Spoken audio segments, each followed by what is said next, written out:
माता वैष्णो का जन्म दक्षिण भारत में राजा रत्नाकर के घर में हुआ था। माता के जन्म से पहले वे निसंतान थे। राजा रत्नाकर भगवान विष्णु के परम भक्त थे। मान्यता है कि वैष्णो देवी ने त्रेता युग में माता दुर्गा, सरस्वती और लक्ष्मी जी के अंश के रूप में मानव जाति के कल्याण के लिए एक सुंदर राजकुमारी का अवतार लिया था। बाल्यकाल में माता का नाम त्रिकुटा था। बाद में उनका नाम वैष्णवी रखा गया। कटरा में कुछ दूरी पर हंसाली ग्राम में एक भक्त श्रीधर रहते थे। वे निसंतान होने से दुखी रहते थे। एक दिन उन्होंने नवरात्रि पूजन के लिए कुंवारी कन्याओं को बुलवाया। माता वैष्णो देवी कन्या के वेश में उन्हीं के बीच आ बैठी।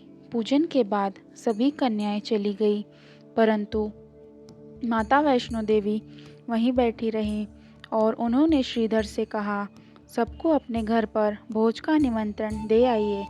श्रीधर ने संदेश भेज दिया। वहां से लौटते समय गोरखनाथ और उनके शिष्य भैरवनाथ के साथ दूसरे शिष्यों को भी भोजन का निमंत्रण दिया।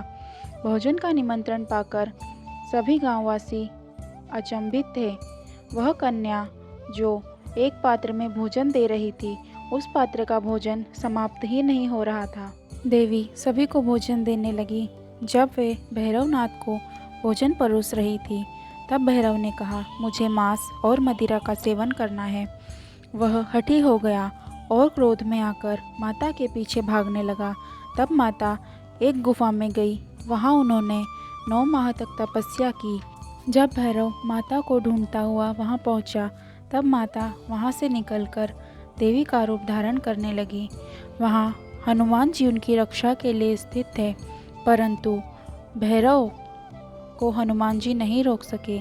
तब वैष्णो देवी ने महाकाली का रूप धारण कर भैरव का संहार किया। भैरवनाथ को अपनी भूल का पश्चाताप हुआ और उसने माता से क्षमा मांगी। भैरवनाथ जानता था कि माता साधारण कन्या नहीं है। वह माता के हाथों मोक्ष पाना चाहता था। माता ने भैरवनाथ को वरदान दिया कि मेरे दर्शन तब तक पूरे नहीं माने जाएंगे जब तक तुम्हारे दर्शन नहीं होंगे।